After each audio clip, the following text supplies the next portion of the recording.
Bama, Wisconsin crossover. Let's go.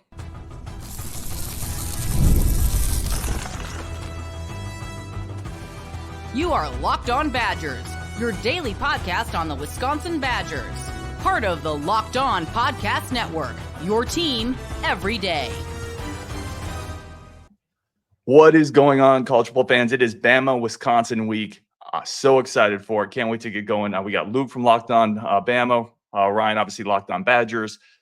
Today's episode brought to you by Ultimate GM, Ultimate College Football Head Coach. Brand new mobile game, completely free, has no ads, and 100% playable offline. Begin your coaching legacy today. Luke, how excited are you for this game, and how much have we been looking forward to this matchup? Yeah, I've been looking forward to this one ever since it was announced. I'm making the trip up to Wisconsin, flying into Milwaukee, headed to Madison. Can't wait to jump around, the whole thing. So I love going to road games, and I love unique road games. I really appreciate Alabama and Wisconsin scheduling this on a home-and-home basis, too. Look, Alabama played Wisconsin back in 2015 in Dallas. It was a great game, at least for us. It sort of kicked off Derrick Henry's Heisman campaign. And, there was a very famous moment in there when one of the kids got hit and ended up in Alabama's huddle. One of the Wisconsin kids.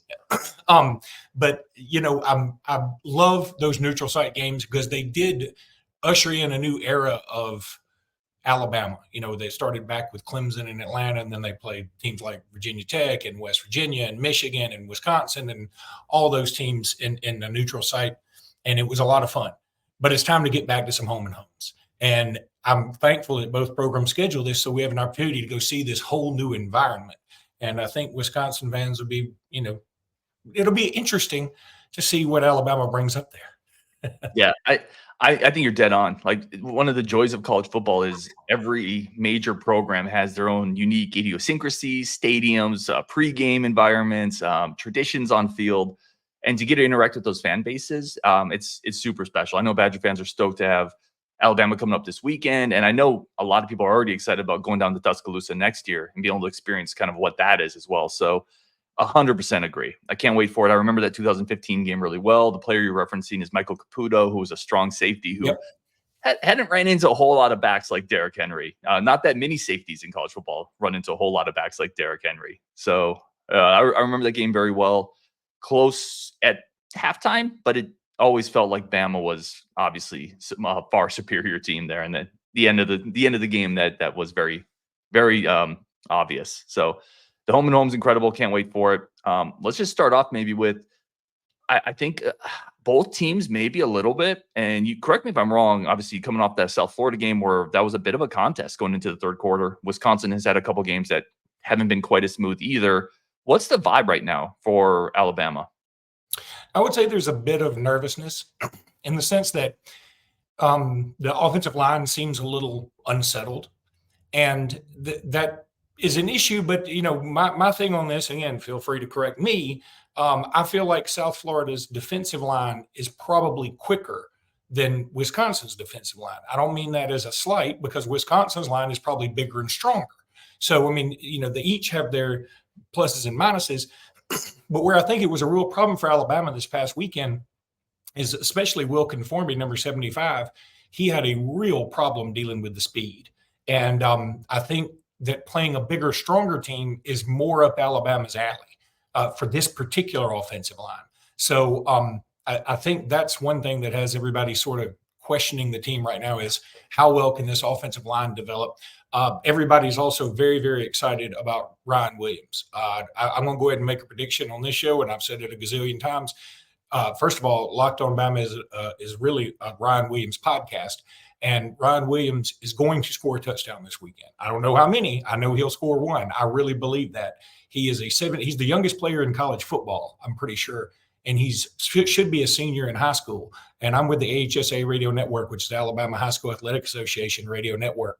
And I've gotten to see this kid a bunch back when he played at Saraland in Alabama because his team was always in the state championship hunt. He's ridiculous. And to look at him, you would think, okay, well, he must look like Calvin Johnson or he must look like Julio Jones. He doesn't. He's not slight, but he's not huge. And he's not Tyreek Hill, but he's fast enough. He's just got an it factor about him. And I think he's sort of the talk of the town right now. And otherwise, Alabama would like to see some, maybe a little bit stouter performance from Jalen Milroe in the sense that here's what's funny. I love Jalen Milroe. I want him as my starter. I think he's fabulous. There are still some Alabama fans that are just not completely sold for whatever reason. I don't know why, but they just, the most famous player in Alabama is always the backup quarterback. That's been that way since I was in school there in the early 90s. So I think a lot of people just can't get out of their head that maybe he's not great at intermediate throws. But you know what he can do? He can sling it 1,000,000 yards, and Alabama's got some fast receivers. He's also great with his legs, and his decision-making has vastly improved. And frankly, he did take Alabama to the playoffs last year and the national championship team to overtime. So I love Jalen Milroe. I think there are some fans who aren't completely sold for whatever reason, but I think he could have a really big game this Saturday. Yeah, listen, some of that's probably just being spoiled. And I mean that as a compliment, right? Like what 95% of college programs would probably trade their starting quarterback for Jalen Milroe, if not more. I mean, that's probably a conservative number. So I think that's probably just a little bit of the product of the dominance that Alabama has put on the field for a long time. It's interesting to me. You mentioned Williams. What for Badger fan? He's the Bama receiver. I'm guessing some Badger fans may not be super familiar with the roster. Who does he comp to? Because you just mentioned not the biggest, not the fastest. Like, who does he remind you of? Well, I'll give props to my Locked On Bama co-host Jimmy Stein. He thinks he comps to Devontae Smith very well. And Devontae Smith, and again, I know Wisconsin fans know who he is now, but when he was a freshman, he wasn't quite as famous until he caught a pretty big catch from Tua Tagovailoa in the national championship game. But, he also caught a catch that year against Mississippi State, which won the game for Alabama in the closing minutes. He is just a special player. He works really hard. And again, Devontae Smith sort of the same way. He's kind of slight, but he just runs crisp routes. He's fast enough. He's elusive. And he's also just mentally there. He's not like, he's not flighty. He's not worried about him. He's like, okay, let's play the next play. If something happens wrong with this one, play the next play. Devontae Smith's going to be a heck of a pro, and he just got signed to a contract that's going to prove that. And Ryan Williams is kind of the same way. Now, Ryan Williams, I will say this, is flashier than Devontae Smith. I've never considered Devontae the kind of guy to like be too braggadocious. Even when he won the Heisman as a wide receiver, that just didn't happen much.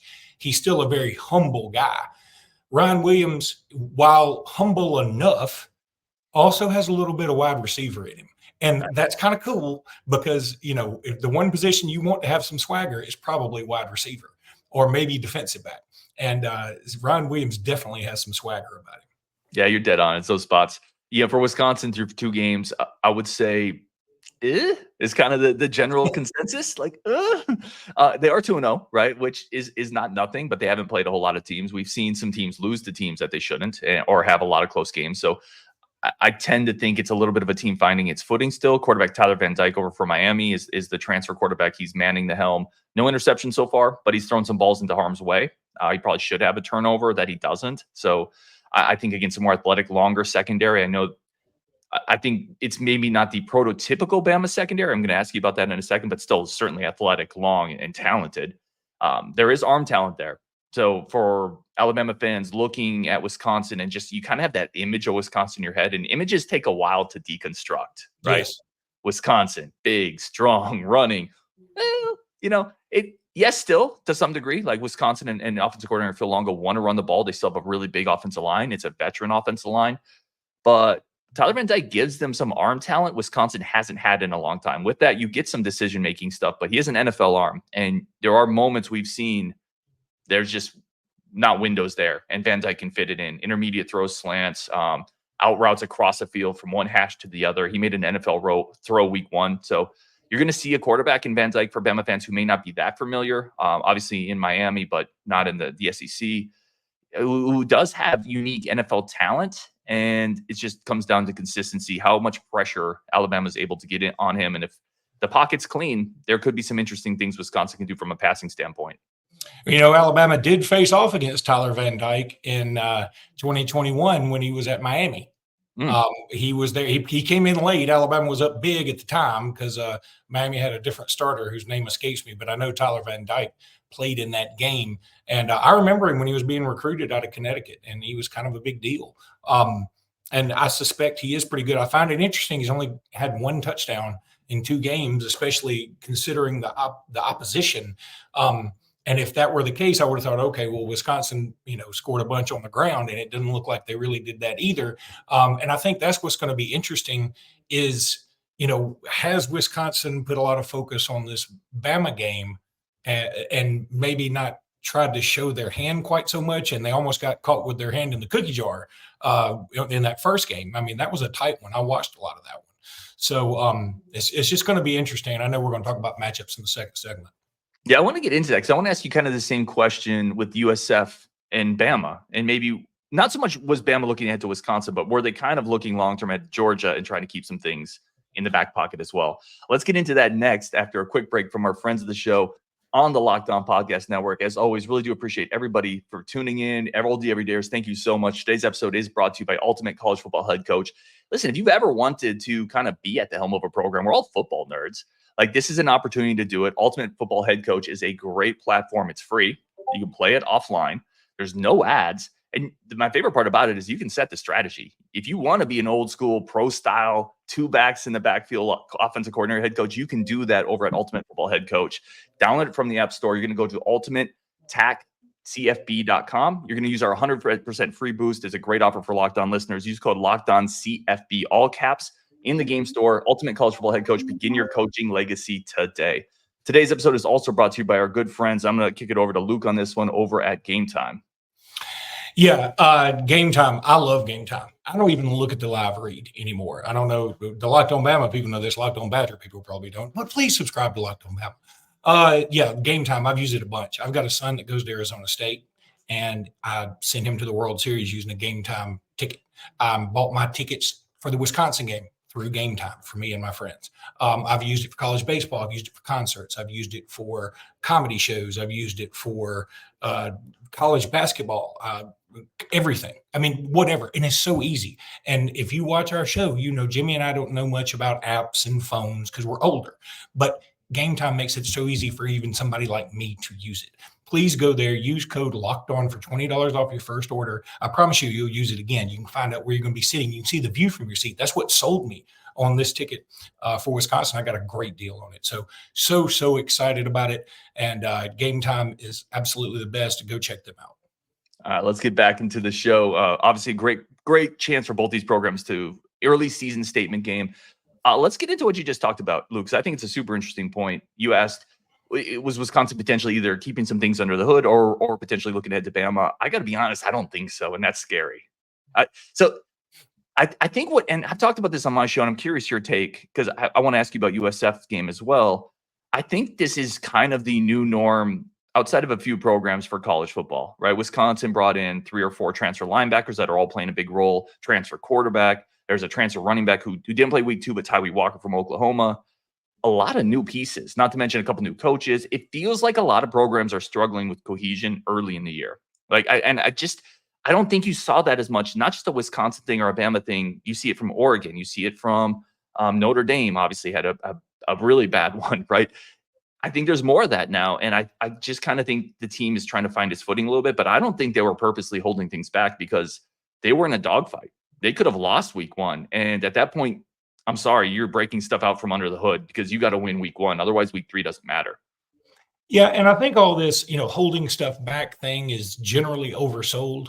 I think the real point is it's very difficult to get 17 to 22-year-olds up for games every single week. That was something Nick Saban did a great job of, but what Nick Saban also did a great job of was amassing so much talent that, even if you had to plug somebody in, he was generally a 5-star or something like that. So, yeah, Alabama's had some continuity issues, I would say.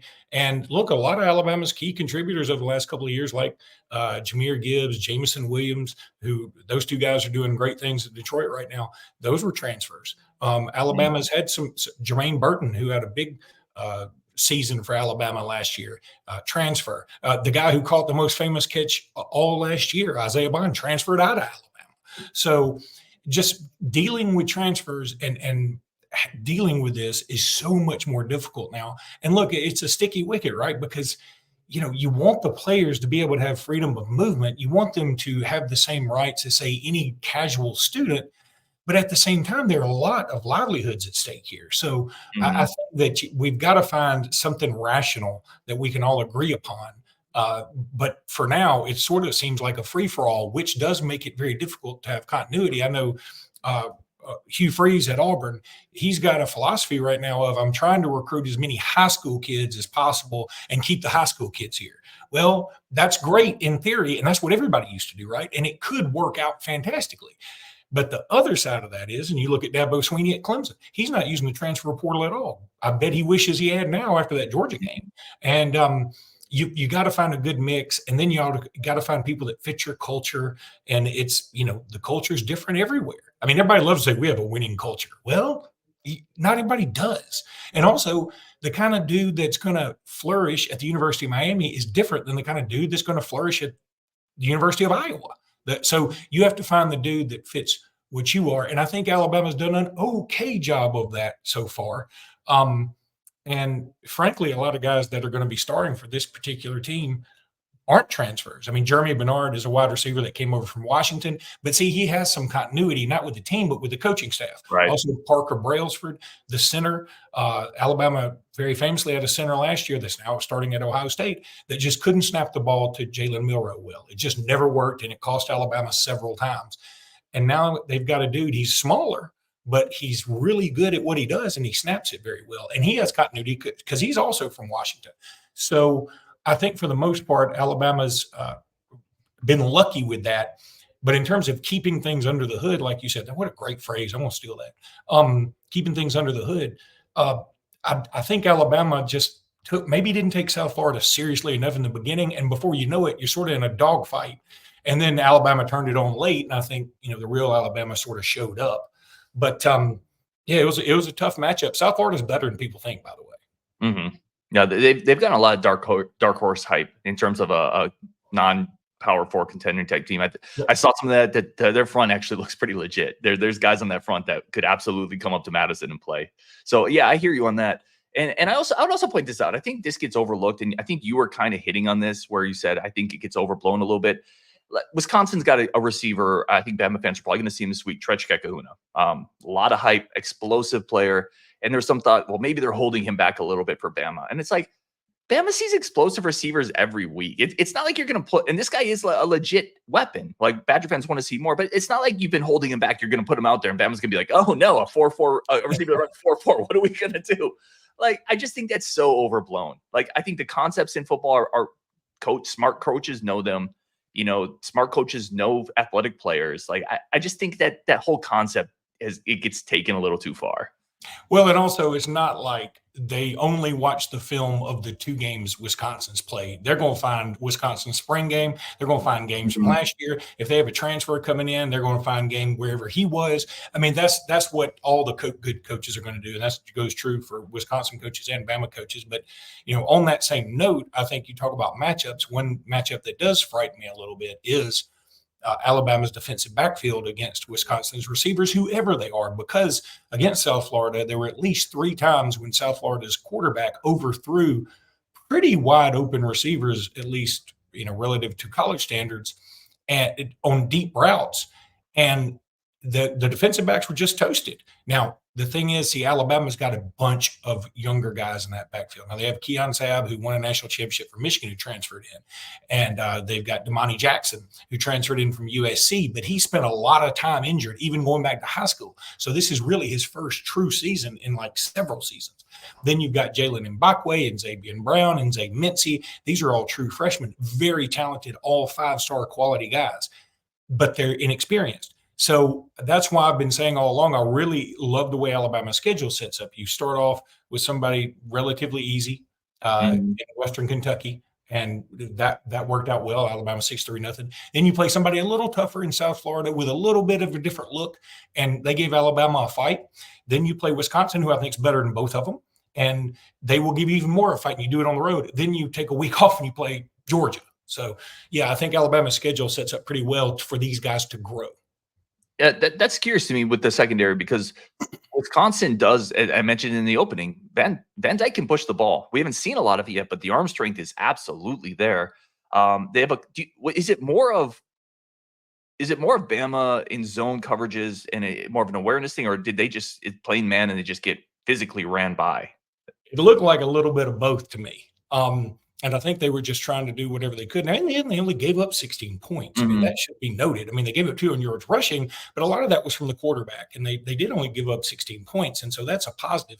And I think the key is going to be somebody's got to step up from the pass rush department. Now, Q Robinson, Quay Russaw, these are guys that are really coming around, but there's no Will Anderson on this team right now. There's not even, in my opinion, a Ryan Anderson. Y'all may not remember him, but he was a dude. So Alabama's always had, our Dallas Turner, one of these pass rushers that's just fearsome. Hugh Robinson, no relation, by the way.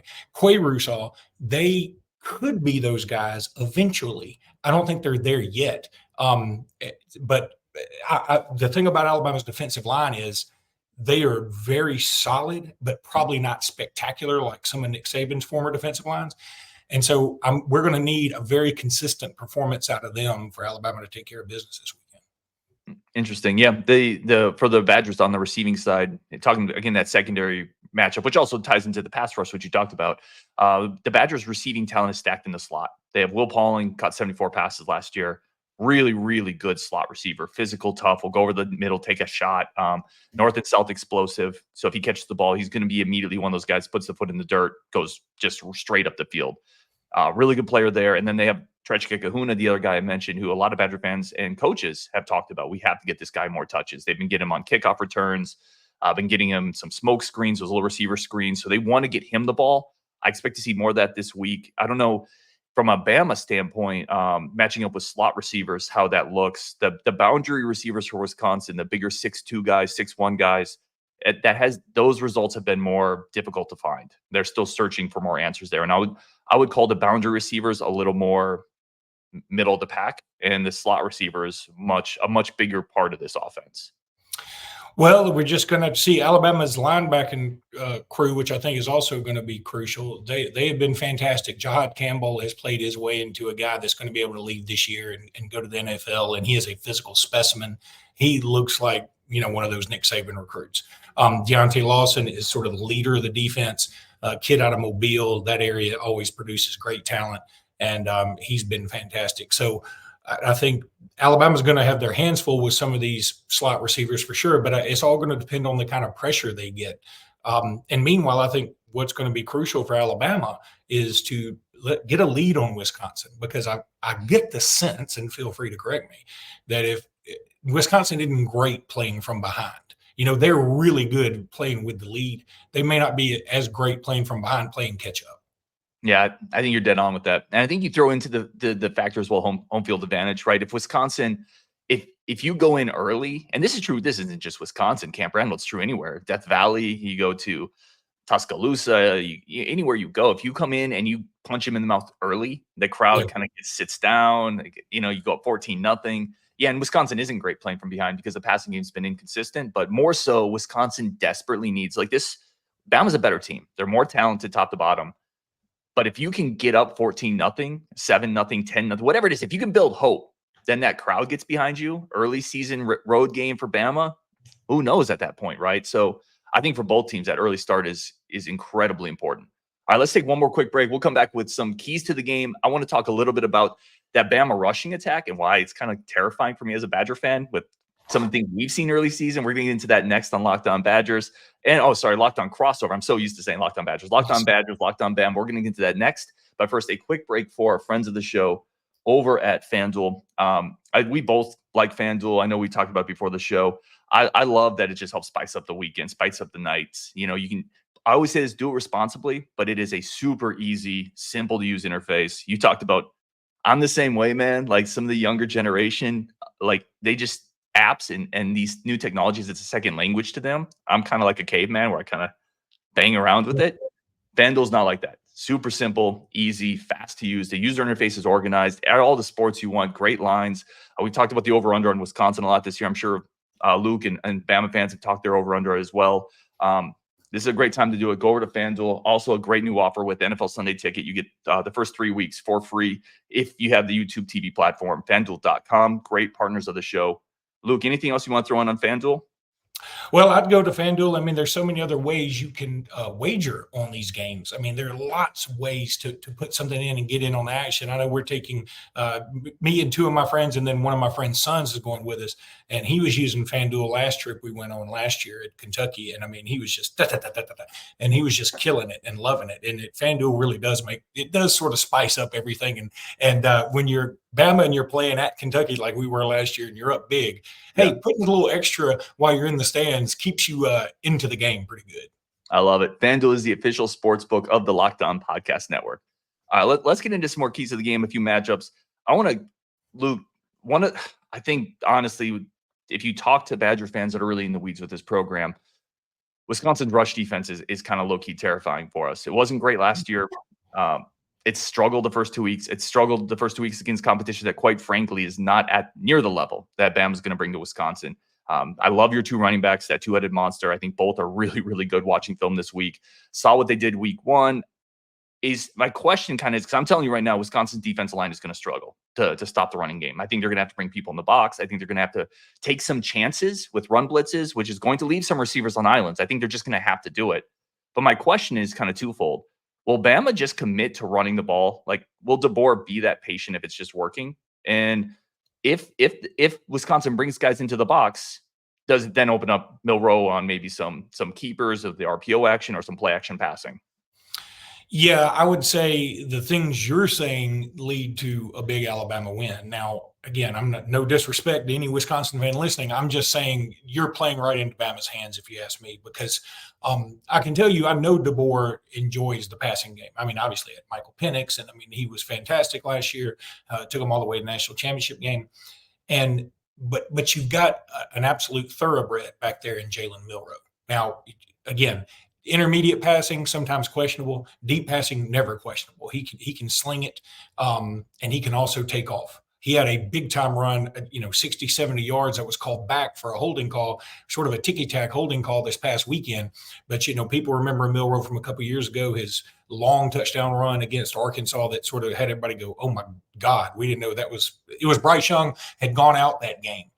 Injured, and Milroe stepped up for like a 75-yard down to the 1-yard line. It was incredible. He's one of the fastest players on Alabama's team too. And then you talk about Justice and Jam, the 2 running backs. They're both great. I mean, they're sort of interchangeable. They run similar running styles, if you ask me. And if Wisconsin does commit to stopping the run, and then you've got one-on-one against Ryan Williams, that's not going to be pretty. And I mean, Jeremy Bernard, Kendrick Law, Kobe Prentice. These are wide receivers that, again, it's not exactly, the foursome of Henry Ruggs and Jerry Jeudy and Devontae Smith and Jalen Waddle, but it ain't as far away as you think. And Ryan Williams is ultimately going to be a first-round pick. I think these other guys that I just mentioned will get drafted, just not in the first round. And then on top of that, you've got some other receivers, and Alabama's trying to work in the tight end some right now. So I feel like the defense you're talking about plays right into Alabama's hands. Yeah, that's kind of terrifying. Doggone it. That's not a lot of hopeful stuff there. Maybe we end up with this, and then obviously anything you have as well. These crossovers are always a little interesting because everyone's always used to hosting, and we're always like trying to figure it out. But if you're hosting a Locked On Bama show after the game and it's discussing a Bama loss, what happened? Yeah. First of all, it'll be the most views we get all year because everybody will hate watch. Mm-hmm. And I respect that. Because if they're not hate watching, that means you're not important. It would be tough. Alabama fans expect to win this. I mean, I just looked it up on ESPN. It's like on their predictor is 92%, Alabama win, which I think may be a little high. I mean, I respect Wisconsin. I think this is going to be difficult. And my buddy Jimmy Stein, my co-host on the show, he put a list out of Alabama's last, say, like 14 road games. And in those 14 games, 9 of them were either a loss. Now, there were very few losses, I think maybe 3, but are very, very tight going into the fourth quarter. And that that's not what Alabama fans are necessarily used to, and that's not Alabama's MO. But just these last few years, that's just the way it's been. Very rarely do they go on the road and get a blowout. Even against somebody like Auburn last year, they had to have a 4th and 31 conversion at the end against a team that ended up with a losing record. So, it can be tricky. But this, I really truly believe in my heart, this is going to be a game where Jalen Milroe is going to really bust out. And I say that sort of tongue in cheek because he's had 5 touchdowns total in the first game, 4 touchdowns total in the second game. So he's got 9. He's accounted for 9 touchdowns. And I'm talking about him busting out. I mean, what does that mean? I don't know, but I think it's going to be over 250 yards passing and probably like 75 yards rushing. That's kind of what I see. Yeah, that's tough. And listen, I think if that happens, the game script is pretty much written, right? I think if Milroe is able to run and pass successfully, then you have Wisconsin on the heels, and then you get him in a spot where the crowd is probably taken out of it. You probably got to be more aggressive on defense than you want to be, and you're going to open yourself up to some deep vertical shots. Yeah, I think for the Badgers to be in this one, and I do think this can be a game going into the third, fourth quarter. I really do. But for the Badgers to be into that, they got to make Milroe one-dimensional. It's either taking away the run or it's keeping him away from those deep verticals. Like, we're just going to play deep coverage, and we're going to be okay with you nickeling and diming us. We don't think you're going to consistently do that for 4 quarters without getting a little impatient. I think it's going to be one of those things. And can Wisconsin do that? I don't know. I have my doubts that they're going to hold up again in the running game. I really do, just based on what we've seen. And quite frankly, based on what we've seen from Bama, and those 2 running backs are studs. I really like watching both those guys. And then when you add Milroe in there, I don't know. I do hope some of what we saw from the tackles on Bama's offensive line, maybe there's still a few issues there. Wisconsin does have a couple athletic outside linebackers that have some speed. Keep an eye on John Pius, an FCS transfer, but really fast edge guy. They brought him in specifically for stuff like this. Get pressure against elite programs. So there were some struggles there. I'm hoping Wisconsin can exploit a little bit of that. Yeah, and I think what you said would be the best thing to do. Try and frustrate Jalen Milroe, and hope he has some turnovers or something like that. Now, he's had a fumble in each one of these games, but he hasn't thrown a pick yet. So he's certainly taking care of the ball pretty well. He's also incredibly elusive. I mean, if you give him enough time back there, he's either going to take off and make something happen, or he's going to find somebody deep. He's done a really good job of that. He's come a long way. And I think that's what some fans really just don't see, that they just don't want to admit, hey, Tua and Mac Jones and Bryce Young were just different than this dude. They couldn't do some of the things he can do. They were much more accurate. But Jalen Milroe's got this other skill set that's just ridiculous. On top of it, I promise you, I've met him a few times, met his family. Jalen Milroe is a dude you want as an ambassador of your program. Mm-hmm. He is a fantastic human being. That's a great thing when that's your quarterback, man. Yeah. Like, that's important. Any questions I know you guys are coming up to Madison. I'll say this. Badger fans are stoked. Like, Badger fans, I've said this on a couple other spots. Badger fans know the pedigree of Alabama. Deeply respected. Wisconsin is a big football state. They're have circled this game for a while. They understand the magnitude of being able to host in Alabama. Like, to get that game you mentioned to start as a home and home, it's a big friggin' deal, and people are really excited for it. I think there's some nervous energy as well. Like, you never want, for years, this was like the Nebraska thing. You'd be really excited to host a game, and then it would end up 41-3. There are some Badger fans that are a little worried that this game could get out of hand, but everyone's excited to host Bama. Everyone understands the pedigree. For all your fans and listeners that are listening, we know how big of a deal it is being able to host it.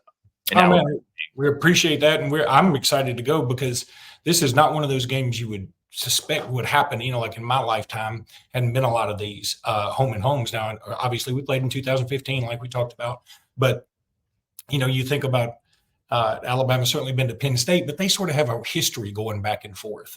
Alabama and Penn State had a rivalry for a long time. But Wisconsin, I think this is awesome. I'm so glad we did it. Alabama's got Oklahoma State coming up on the schedule, West Virginia, Florida State, Notre Dame, Ohio State. I mean, Virginia Tech. I'm thrilled, because those are the kind of games I want to make the trips to go see. So I'm super excited about it, and I can't wait to get there. Is there one place we need to go? Ooh, that's a great question. If I'll say two quick ones, kind of. If you are into breakfast, I always tell people, try to get into Mickey's Dairy Bar. And it is exactly what it sounds like. It is awesome. Big breakfast. On dairy. I love dairy. Yeah. Awesome breakfast joint. If you can get there, And then I would just say try out a couple of local beers. New Glarus is a local Wisconsin brewery. You can't buy these beers outside of Wisconsin. So people who aren't from the state but have enjoyed the beers, when they come to Wisconsin, they'll load a couple cases of New Glarus up and drive it out. Very smoky in the Bandit-ish, if you know that type of movie. Moon Man and Spotted Cow are two really good local Wisconsin beers. If you can see them, try those. And then I'll just do this quick plug. Wisconsin has an NIL beer, right? So listen, if you're Bama fans, we're not really always competing for the same type of recruits. Come to Wisconsin, drink some varsity golden ale, help us buy some defensive linemen. It's a golden ale, 4%, really light drinking, great can design. I always try to listen, we could use some help getting some more defensive linemen and some difference makers. So help us out. Well, look, man, we're spending every dime we got down here. NIL has hit inflation too, bro. So Yep. we need all the money we can get. You gave us a great idea, though. I hope we steal it. Yeah, it's listen, I'm sure Bama fans are similar to Wisconsin fans. We like beer a lot. Yeah. So if you can find a really good local place that'll do a really cool kind of partnership, and then a portion of every beer sale goes to the NIL collective. I'm excited, man. Let's do it. Forward to it. Hope we get to see you up there. I can't wait, man. Thank you for doing this crossover with us, Bama fans, Badger fans. I think both sides are really excited for this. This has been a Locked On crossover. Really do appreciate everybody tuning in. When you're done here, go check out Locked On College Football, 24/7 coverage, all the biggest stories, biggest scoops, biggest recruiting news over on that channel. On Wisconsin, and Roll Tide. let's do it.